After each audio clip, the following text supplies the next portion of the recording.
Video کو دیکھنے سے پہلے ہمارے چینل کو سبسکرائب کریں اور ہمارے چینل سے جڑنے کے لیے بیل آئیکن پر پریس کریں۔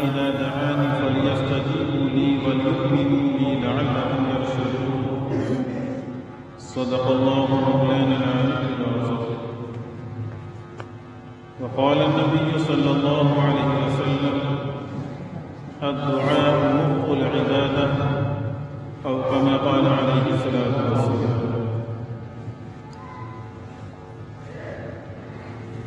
وقال بعضهم: حب الوطن من الإيمان.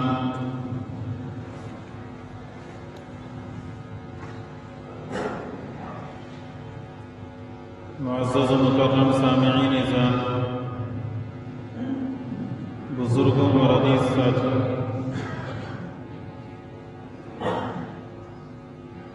آج 24 جنوری،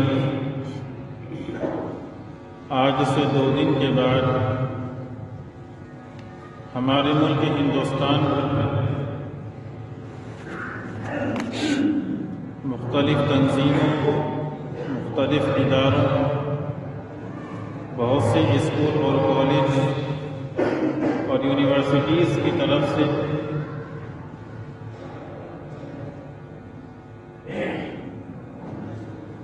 خوشیوں کا اظہار،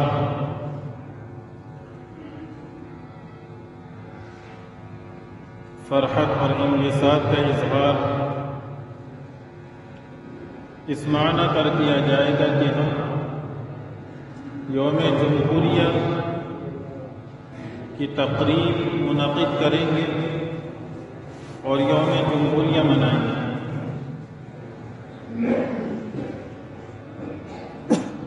جسے ہندی زبان کے اندر گنتنتر دیوس کہا جاتا ہے۔ لیکن سوال یہ ہے کہ یوم جمہوریہ کیا ہے، کیوں منایا جاتا ہے، اس کے اغراض و مقاصد کیا ہیں، اس کے منانے کی وجوہات کیا ہیں، اس کے ذریعے سے ہمیں کیا چیز باور کرائی جاتی ہے،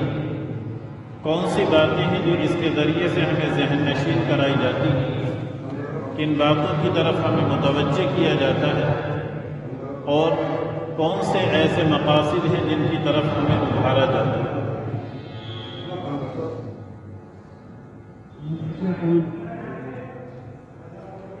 یہ تمام باتیں ہیں جس کی طرف متوجہ کرنے کے لیے یوم جمہوریہ کی یہ تقاریب منعقد کی جاتی ہے کہ جس وقت ملک آزاد ہوا، اس سے پہلے ہی کوششیں اور اس سے پہلے ہی کاوشیں شروع ہوئی۔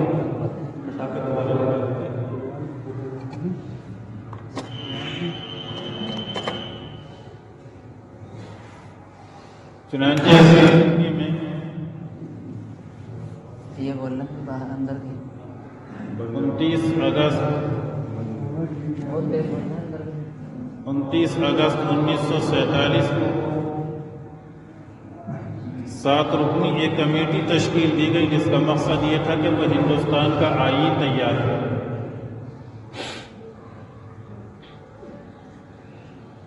چنانچہ اس کمیٹی نے محنت کی، 2 سال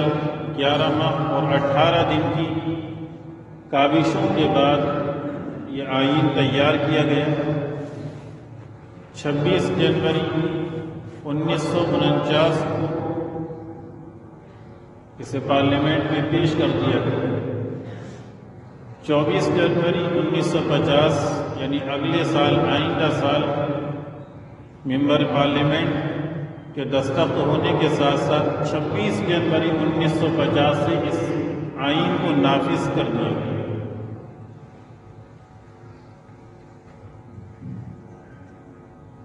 جب سے لے کر اب تک ہر سال یوم جمہوریہ منایا جاتا ہے، کیونکہ اس آئین کے اندر یہ شق رکھی گئی، اس بات کو ظاہر کیا گیا کہ یہ ملک جس طریقے سے تمام مذاہب کے رہنے والوں کے لیے، اسی طریقے سے ہر مذہب کے رہنے والوں کو یہ اختیار ہوگا کہ وہ اپنے مذہب کے اوپر آزادی کے ساتھ عمل کر سکیں۔ کسی بھی مذہب کے ساتھ غیر رواداری کا معاملہ، متعصبانہ رویہ، متشدد رخ اختیار نہیں کیا جائے گا، بلکہ ہر شخص اپنے مذہب، اپنی زبان، اپنی تہذیب، اپنی سنسکرتی اور اپنے آباء و اجداد کی وراثت کو بچانے کے لیے جو بھی کوششیں کر سکتے ہیں وہ کوششیں کریں گے، اور اس سلسلے میں کہیں سے بھی انہیں روک ٹوک نہیں کی جائے گی اور نہ ہی اس سلسلے میں انہیں چھیڑا جائے گا۔ آئین بن کر یقیناً تیار ہو گیا، موقع بموقع اس میں نئی شقیں بھی داخل کی جاتی رہی، جیسے سیکولر اس کی شق شامل نہیں تھی، لیکن بعد میں اندرا گاندھی کے زمانے کے اندر اس ہندوستان سیکولر ملک تسلیم کر لیا گیا، اور بھی اس طریقے سے شقیں یا کے بعد دیگرے شامل ہوئی ہیں اضافے کے ساتھ، لیکن خلاصہ سب کا یہی تھا کہ اس ملک کے اندر جتنے بھی مذاہب ہیں اور جتنے بھی ان کے ماننے والے ہیں ان سے کسی بھی اعتبار سے چھیڑ چھاڑ نہیں ہوگی، نہ ہی ان کے مذاہب کے اوپر اعتراض کیے جائیں گے، حتیٰ کہ ہر شخص اپنے مذہب کی تبلیغ کے لیے بھی اس ہندوستان کے اندر آزاد قرار دیا جائے گا۔ یقیناً آئین بنا اور اس وقت بنتے وقت بھی اس پر بہت سے سوال اٹھے، لیکن حالات اتنے زیادہ نازک تھے کہ مسلمان ایک بہت لمبی اور بہت طویل عرصے کی لڑائی لڑ کر بیٹھے ہی تھے، تو گویا کہ شاید یوں کہا جائے تو غلط نہ ہوگا کہ انہوں نے تھوڑا سمجھوتا کر لیا اس بات سے کہ ہم دوبارہ یہ کوششیں نہ کریں۔ اپنی ذات کے اعتبار سے ان سے جو ہو سکتا تھا انہوں نے کرنے کے لیے آگے بڑھے، لیکن یہی ذہن میں رہا کہ ایک بہت بڑی اور بہت لمبی لڑائی جو مسلمان 1602 سے جس کی ابتدا ہو چکی تھی اور باضابطہ طریقے سے ایک صدی کے بعد، یعنی جب انگریزوں نے اور ایسٹ انڈیا کمپنی نے ہندوستان کے اندر مضبوطی کے ساتھ اپنے پنجے جما لیے اور شکنجے میں جکڑ لیا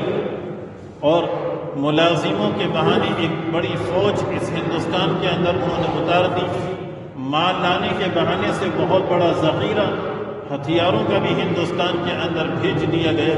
اور مسلمان بادشاہوں کی، مسلمان راجاؤں اور نوابوں کی آپسی اختلافات اور آپسی چپلقش کا انہوں نے ایک شاندار فائدہ یہ اٹھایا کہ انہیں آپس میں لڑاتے رہے اور اپنی طاقت کو مزید مضبوط کرتے رہے، حتیٰ کہ صورتحال اتنی زیادہ نازک ہوتی چلی گئی کہ پھر 1753 کے اندر ایک بڑے پیمانے کی جنگ بنگال کے اندر لڑی جاتی ہے، سردار علی بردی خان کے قیادت کے اندر جو نواب سراج الدولہ کے نانا ہوتے ہیں، اور 1757 میں پھر نواب سراج الدولہ کے ساتھ جنگ لڑی جاتی ہے، اور اس جنگ کی ہار کے ساتھ ہی اس ہندوستان کے اندر باضابطہ طریقے سے انگریزوں کی حکومت کی ابتدا ہو جاتی ہے۔ یعنی یوں کہا جائے تو غلط نہ ہوگا کہ 1757 میں ہی ہندوستان کے اندر انگریز حاکم کی حیثیت سے ایک بڑے علاقے کے اوپر قابض ہو چکے، لیکن انہوں نے اسی پر بس نہیں کی۔ 1764 کی اگلی جنگ بھی انہوں نے لڑی ہے، اس میں بھی انہیں کامیابی ملی، اور پھر 1799 میں جب ٹیپو سلطان کو 4 مئی 1799 کو سرنگا پٹنم کے اندر شہید کر دیا گیا، تو اس موقع پر لارڈ ہارس نے باضابطہ طریقے سے یہ اعلان کیا کہ آج سے ہندوستان ہمارا۔ 1799 یعنی آپ سمجھ سکتے ہیں کہ ابھی اس لڑائی کے اندر کوئی دور سے دور تک غیر قوم نظر نہیں آ رہی۔ 1700 سے جو ابتدا ہوئی ہے شاہ ولی اللہ محدث دہلوی رحمۃ اللہ علیہ اور ان کے صاحبزادے شاہ عبدالعزیز دہلوی رحمۃ اللہ علیہ کے ذریعے سے وہ چلتی رہی، اسی کے نتیجے کے اندر سردار علی بردی خان بھی کھڑے ہوئے ہیں، اسی کے نتیجے میں نواب سراج الدولہ بھی کھڑے ہوئے، اور اسی کو سمجھتے ہوئے پھر ٹیپو سلطان بھی کھڑے ہوئے، ان کے والد حیدر علی بھی، بلکہ ان باپ بیٹوں نے انگریزوں سے 4 جنگیں لڑی ہیں 25 سال کے عرصے کے اندر۔ کسی جنگ میں فتح انہیں ہوئی ہے، کسی جنگ میں فتح انہیں ہوئی، اور آخر میں اپنوں کی غداری کے نتیجے کے اندر 1799 کے اندر سلطان ٹیپو کو، جن کا نام فتح علی خان ہے، انہیں شکست ہوئی، اور یہیں سے پھر ایک دوسری ابتدا ہوتی ہے۔ یعنی اب تک انگریز صرف بنگال کے علاقے مرشد آباد ان علاقوں کے اوپر قابض تھے، اب انہوں نے دوسرا رخ کیا ہے اور یہ کرناٹک وغیرہ اس علاقے کے اندر، میسور کے علاقے کے اندر بھی ان کے فتح کے پرچم لہرانے کا۔ لیکن ایسا نہیں ہے کہ ٹیپو سلطان کی شہادت کے ساتھ ہی یہ سلسلہ ختم ہو گیا، بلکہ جنگ آزادی اور حریت کے یہ متوالے یوں ہی لگے رہے، اور سید احمد شہید شاہ اسماعیل شہید دہلوی رحمہ اللہ کے ذریعے سے ایک نئی تحریک سامنے آئی، اور 1829-30 کے اندر یہ تحریک منظم انداز میں چلتی رہی۔ ان کی شہادت کے بعد اس تحریک کو کچھ شکست ہوئی، لیکن ان پر بھی بس نہیں۔ اللہ تعالیٰ اپنے مذہب اور اپنے دین کی بقا کے لیے جیالے پیدا ہی کرتا رہتا ہے، چنانچہ ان کے انتقال کے بعد دیگر حضرات کھڑے ہوتے چلے گئے، اور پھر وہ نتیجہ بھی آیا جب 1857 کے اندر پورے ملک کے اندر، خاص طریقے سے جسے میرٹھ، امبالہ، کلکتہ اور اسی طریقے سے مراد آباد اور سنبھل کا بھی ایریا اس تاریخ کے اندر شاہد ہے اور گواہ ہے کہ ایک چنگاری پھوٹی ہے، اور پھر آزادی کی یہ تحریک بہت بڑے پیمانے پر چلائی۔ لیکن نتیجہ اس کا بھی یہی سامنے آیا کہ ایک تو تیاری کچھ کم تھی، وقت سے پہلے اس تحریک کو شروع کر دیا گیا، اور دوسرے جو مکر و فریب کے حامل اپنے دین اور دنیا سے فراموش کچھ بے حیا بے غیرت جو اللہ کے رسول علیہ السلام کے زمانے سے چلے آ رہے ہیں، اور جنہوں نے نفاق کا لبادہ ہر زمانے کے اندر اڑا ہے، اور مسلمانوں کو سب سے زیادہ نقصان اسی طبقے نے پہنچایا۔ وہ طبقہ جب سے لے کر آج تک چلا آ رہا ہے، کہیں دلالوں کے نام پر، تو کہیں مخبروں کے نام پر، کہیں جاسوسی کے نام پر، تو کہیں دیگر خبریں پہنچانے والوں کے نام پر۔ اسی طبقے نے سب سے زیادہ اذیت اللہ کے رسول علیہ السلام کو بھی دی۔ کافروں کی جانب سے اتنی اذیت اور اتنی تکلیف اللہ کے رسول کو نہیں پہنچائی گئی جتنی زیادہ تکلیف ان منافقوں نے اللہ کے رسول صلی اللہ علیہ وسلم کو دی۔ کافروں نے اور مشرکوں نے یقیناً آپ کو بہت ستایا، ہر طریقے سے تکالیفیں پہنچائی ہیں، لیکن کبھی بھی کسی بھی اعتبار سے آپ کے گھرانے کے اوپر کسی کافر کی ہمت نہیں ہوئی کہ انگلی اٹھا سکے، آپ کی ازواج مطہرات کی شان میں کوئی گستاخی کر سکے۔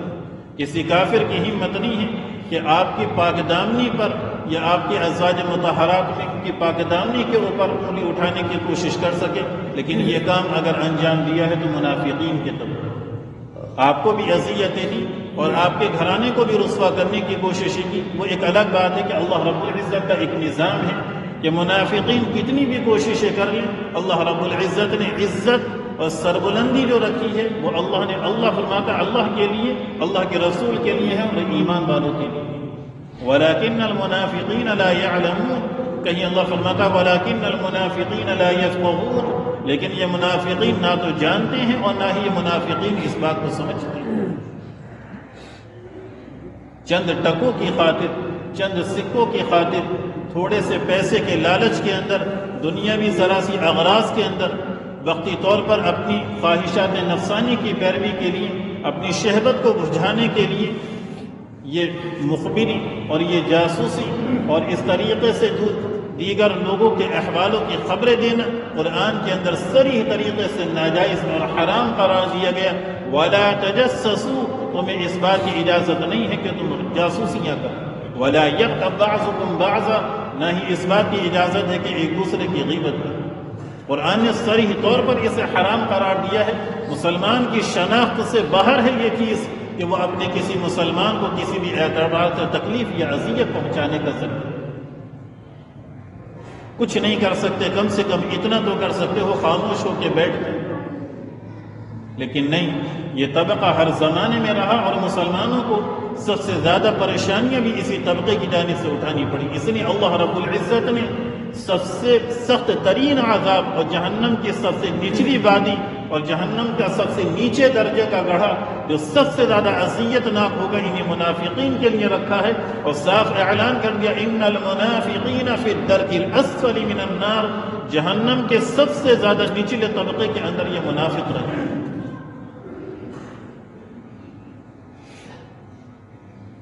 آزادی حریت کے یہ متوالے کسی نفاق سے یا کسی منافق سے نہیں ڈرا کرتے۔ فکر کرنے کی بات تو ان لوگوں کی ہے جو اس موقع پر اس طرح کی باتوں کو اس زمانے میں بھی انجام دیتے رہے اور ان کی ذریت آج تک موجود ہے، اور چند ٹکوں کی اور چند سکوں کی خاطر آج بھی وہ اس فعل بد کو انجام دینے میں لگے ہوئے۔ اس کو فراموش کر کے، اس کو بھول کر کہ ان کی یہ مخبریاں اور بڑوں تک ان کی یہ خبریں پہنچانے اور دوسروں کو گرفتار کرانے یا ان کی اطلاعات پہنچانے کے نتیجے میں وہ یہ سمجھتے ہیں کہ ہم اس تحریک کو دبا لیا جائے گا یا پھر ان کا کچھ بھلا ہو جائے گا، یہ بالکل جھوٹ ہے، اور یہ ان کے ذہنوں کی بکواس کہہ لیجیے یا ان کے ذہنوں کی گندگی کہہ لیجیے۔ جب طوفان کا ریلا آتا ہے تو پھر وہ یہ نہیں دیکھتا کہ ان میں سے کس کو چھانٹنا ہے، اس میں سے کس کو لینا ہے، جب آتا ہے تو وہ سب کو لیتا ہوا یہاں سے نکلتا چلا جاتا ہے۔ اسی منافق طبقے نے اس ہندوستان کی آزادی میں بھی بے انتہا حریت کے اور آزادی کے متوالوں کو پریشان کیا، اور 1857 کی یہ تحریک خاص طریقے سے جو دم توڑا ہے اس نے اسے کیا۔ حالانکہ بعض لوگ اسے کہتے ہیں کہ یہ مسلمانوں کی شکست نہیں تھی بلکہ مسلمانوں کی فتح کا آغاز یہی سے ہوا، کیونکہ مسلمان کی آزادی تو شہادت ہے، مسلمان کے لیے آزادی اور مسلمان کے لیے کامیابی شہادت ہے۔ یہیں سے مسلمانوں کا جب خون گرتا ہے تو پھر اللہ تبارک و تعالیٰ اس خون میں رنگ بھر دیتا ہے، اور پھر آئندہ آنے والی نسلیں چین اور سکون کا سانس لینا شروع کر دیتی۔ اس 1857 تک آپ دیکھ لیں کسی بھی غیر مسلم کا نام آپ کو نظر نہیں آئے، خواہ وہ کسی بھی مذہب سے، کسی بھی طبقے سے، کسی بھی نوعیت سے، کسی بھی کمیٹی سے،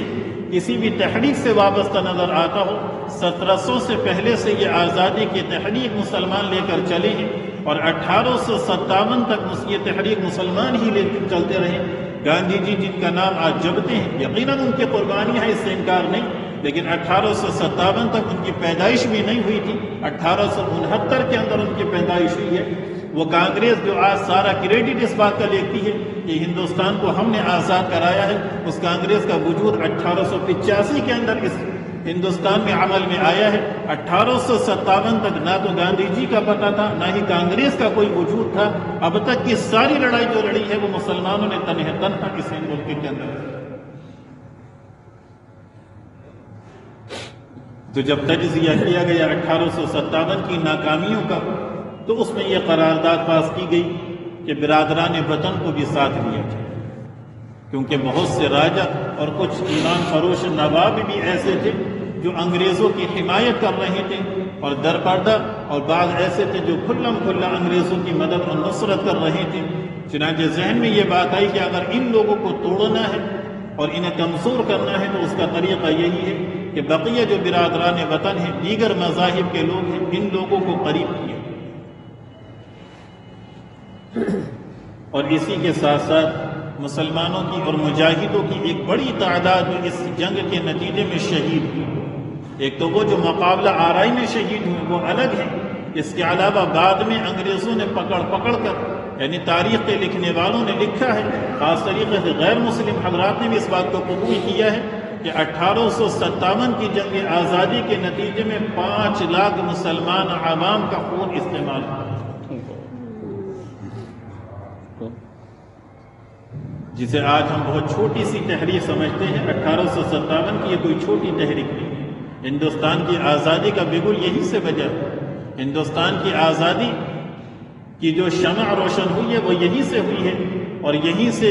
اللہ رب العزت نے دکھلا دیا ہے کہ 5 لاکھ کوئی چھوٹا طبقہ نہیں ہوتا، ایک بہت بڑی تعداد ہوتی ہے مسلمانوں۔ اور اس کے فوراً اسی کے ساتھ ساتھ 1857 کے فوراً بعد صرف دہلی کے اندر نقل کیا گیا کہ 500 علماء کو اسی وقت پھانسی کے پھندے پر چڑھا تھا، اور تاریخ کے لکھنے والوں نے یہاں تک تحریر کیا کہ دہلی کے چاندنی چوک سے لے کر لاہور کی شاہی جامع مسجد تک راستے کا کوئی درخت ایسا نہیں تھا جس پر کسی نہ کسی عالم کی لاش جھولتی ہوئی نظر نہ آتی۔ انہیں خنزیر کی کھالوں میں بند کر کے اور آگ پر ڈال دیا جاتا، گولیوں سے بھون دیا جاتا۔ نامعلوم کیسے کیسے ظلم کے مولانا جعفر کھانیسری رحمہ اللہ، کالا پانی ان کی کتاب ہے، اس کے اندر تحریر فرماتے ہیں کہ جب ہمیں یہاں سے دوسری جگہ منتقل کیا گیا تو ہمارے لیے اس طریقے کے پنجرے بنائے گئے تھے جن میں چاروں طرف سے کیلیں نکلی ہوئی تھی، نہ تو ہم سلیقے سے بیٹھ سکتے تھے اور نہ ہی اس سے ٹیک لگا سکتے تھے۔ جیسے ہی اونگ آتی تھی فوراً وہ کیلیں جسم کے اندر سوراخ کرتی ہوئی گھس جایا کرتی تھی۔ اس اذیت کے ساتھ ایک دن نہیں، 2 دن نہیں، پورے 2 مہینے ٹرین چلتی رہی ہے۔ اس کے بعد ہم اپنی منزل کے اوپر پہنچے۔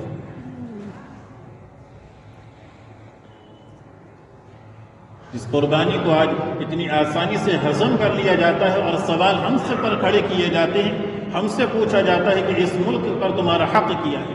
اس ملک پر ہم تم سے زیادہ ہمارا حق۔ سوال تو ہمیں تم سے پوچھنا چاہیے کہ تم اس ملک کے اندر کیسے رہ رہے ہیں۔ آزادی کے لیے لڑائی ہم نے لڑی، قربانیاں ہمارے بڑوں نے دی ہیں، ہمارے اکابر اور اسلاف شہید ہوئے ہیں۔ حافظ ضامی شہید کو لے لیجیے، مولانا قاسم نونتوی رحمہ اللہ ان کی قربانیوں کو لے لیجیے، رشید احمد گنگوہی نور اللہ مرقدہ ان کی قربانیوں کو لیجیے، مولانا احمد اللہ شاہ مدراسی ان کی قربانی، مولانا عنایت اللہ ان کی قربانی، مفتی کفایت اللہ ان کی قربانی، مولانا عبید اللہ سندھی ان کی قربانی۔ یہ تمام وہ نام آپ کو گنائے جا رہے ہیں کہ گاندھی جی سے زیادہ جن لوگوں کی قربانیاں اس ملک کی آزادی کے اندر ہیں، لیکن آج ہماری نوجوان نسل ان کے ناموں سے بھی واقف ہے۔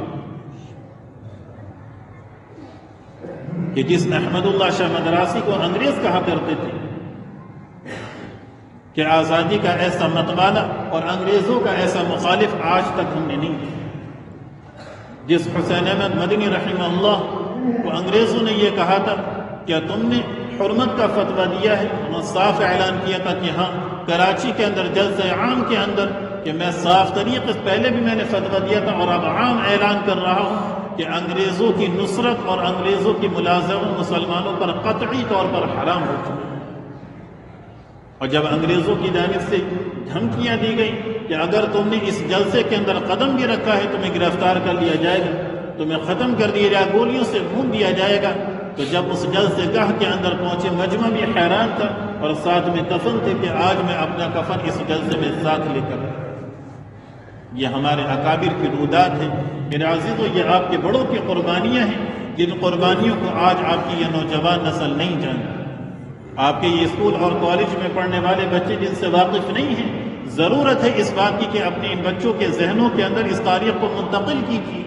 ان کے دل و دماغ میں اس تاریخ کو رچائیے، اس تاریخ کو ان کے اوپر نقش کیجیے، انہیں بتائیے کہ یہ ہیں تمہارے اکابر، یہ ہیں تمہارے اسلاف، یہ ہیں قربانیاں دینے والے، یہی لوگ ہیں جنہوں نے حقیقی معنوں میں اس ملک کو آزاد کرایا ہے۔ مولانا ابوالکلام آزاد تو بہت بعد کے لوگ ہیں، یقیناً کوششیں اور محنتیں ان کی بھی ہیں، ان کی محنتوں کا انکار نہیں ہے۔ گاندھی جی ہوں، جواہر لال نہرو ہوں یا دیگر حضرات ہوں، ان کی قربانیوں کو ہم مانتے ہیں، لیکن اسی کے ساتھ ہم صاف طریقے سے یہ بھی کہتے ہیں کہ سب سے زیادہ اگر قربانیاں اس ملک کی آزادی کے لیے کسی قوم نے دی ہیں تو وہ قوم مسلم۔ اور آج سوال اسی سے ہیں اور اسی کو جلاوطن کرنے کی کوشش ہے اور اسی سے پروف مانگے جا رہے ہیں کہ تم اس ملک میں رہنے کے پروف ہو۔ اس ملک کی مٹی کا ذرہ ذرہ ہمارے ہندوستانی کی ہونے کی گواہی دیتا ہوا نظر آتا ہے۔ ہمارے اس ملک کا شہری ہونے کا، یہاں کا قطرہ قطرہ اور یہاں کی گنگا اور جمنا کا پانی، ان سے پوچھو، یہ تمہیں بتائیں گے کہ ہم اس ملک کے باشندے ہیں یا نہیں۔ یہ شاندار لال قلعہ کہ جس پر ہر 15 اگست اور 26 جنوری پر تقریر کی جاتی ہے، آزادی کی تقریریں ہوتی ہیں، اس سے پوچھو یہ لال قلعہ بتائے گا کہ ہم اس ملک کے باشندے ہیں یا اس ملک کے باشندے نہیں۔ اور پوچھنا ہے تو اس تاج محل کی خوبصورتی اور رعنائی سے پوچھو، وہ تمہیں بتائے گا کہ واقعتاً یہ اس ملک کے باشندے ہیں۔ تمہیں پوچھنا ہے تو ذرا حیدرآباد کی مینار سے پوچھ لو، تمہیں پوچھنا ہے تو دہلی کے قطب مینار سے پوچھ لو، ملک کے جس خطے کے اندر تم چلے جاؤ گے، ملک کا ہر خطہ، ملک کا ہر گوشہ تمہیں یہ بتاتا ہوا نظر آئے گا کہ یہ ملک پہلے بھی مسلمانوں کا تھا، آج بھی مسلمانوں کا ہے اور انشاءاللہ آگے بھی مسلمانوں کا ہی ہے۔ تم بتاؤ کہ تم نے اس ملک کی خاطر کیا قربانیاں دی ہیں؟ کون سی تمہاری ایسی تاریخ ہے جو یاد رکھنے کے قابل؟ کون سی ایسی عمارت ہے تمہاری کہ جسے پیش کیا جا سکے فخریت پر، جسے آدمی دیکھ کر یہ سمجھ سکے کہ واقعتاً اس ملک کے اندر غیروں کی بھی قربانی؟ تم نے تو پہلے بھی انگریزوں کے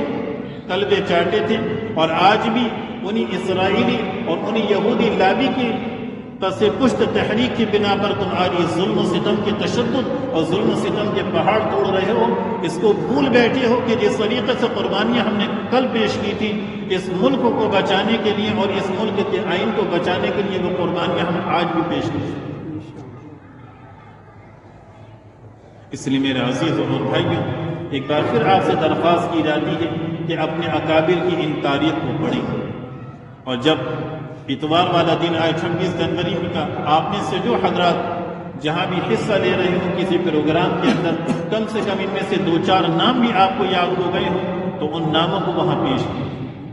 کہ ہندوستان کی آزادی کے اندر سب سے پہلی تحریک شاہ عبدالعزیز دہلوی رحمۃ اللہ علیہ کی جانب سے پیش کی گئی ہے۔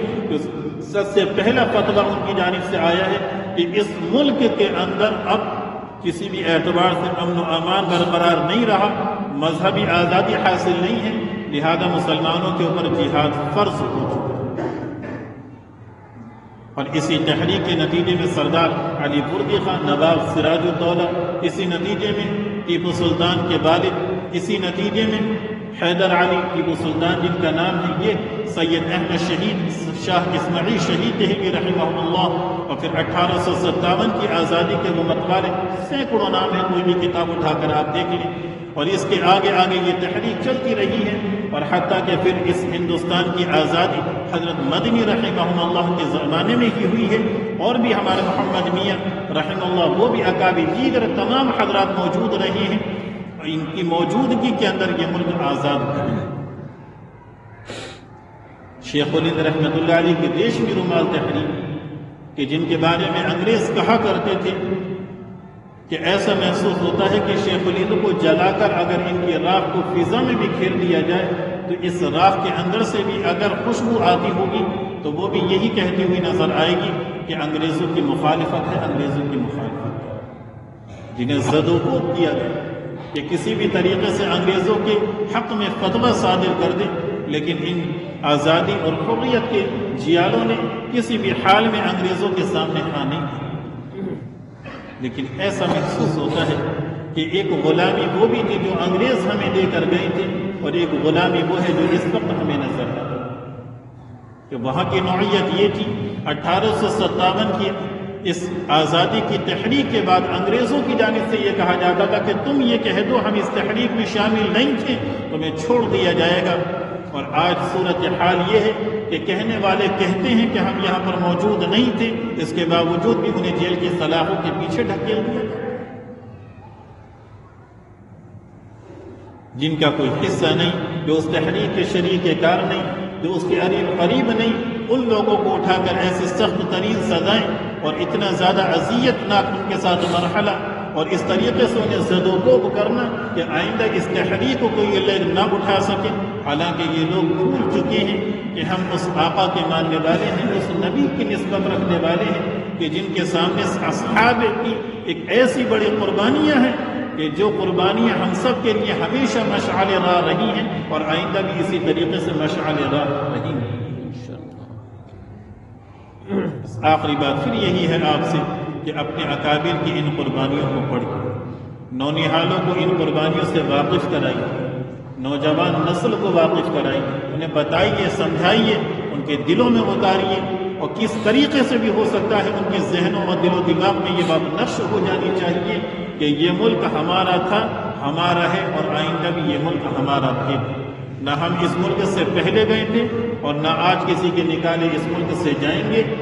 ہمیشہ رہیں گے اس ملک میں، یا تو شہادت نصیب ہوگی تب بھی اس ملک کے اندر ہم شامل ہوں گے، کفن دفن ملے گا، اور اگر شہادت نہیں ملی، کامیابی ملی، تب بھی یہ ملک ہمارے لیے تو کامیابی دونوں نتیجے ہیں۔ جو لوگ ہم سے فروغ مانگ رہے ہیں، ضرورت ہے کہ وہ خود فروغ اس بات کا پیش کریں کہ ان کے بڑے اور ان کے اکابر کیا واقعیت اس ملک کی آزادی کے اندر شامل تھے، یا پھر انگریزوں کے جوتے صاف کرنے میں لگے، جاگیریں انگریزوں سے لینے میں لگے ہوئے، انگریزوں کی کاسالیسی انہوں نے کی، ان انگریزوں کی متعصبانہ کارروائیوں کے اندر شانہ بشانہ وہ شامل رہے ہیں، ظلم و ستم کے اندر وہ شامل رہے۔ یہی وجہ ہے کہ جب آزادی کی بات آتی ہے، آپ نے دیکھ لیا ہوگا کہ کتنی تقریریں لال قلعے سے ہوتی ہیں، لیکن چند ناموں کے علاوہ ان کے پاس کوئی دوسرا نیا نام نہیں ہے جو آپ کے سامنے پیش کر سکے۔ اللہ تعالیٰ ان باتوں پر عمل کی توفیق نصیب فرمائے۔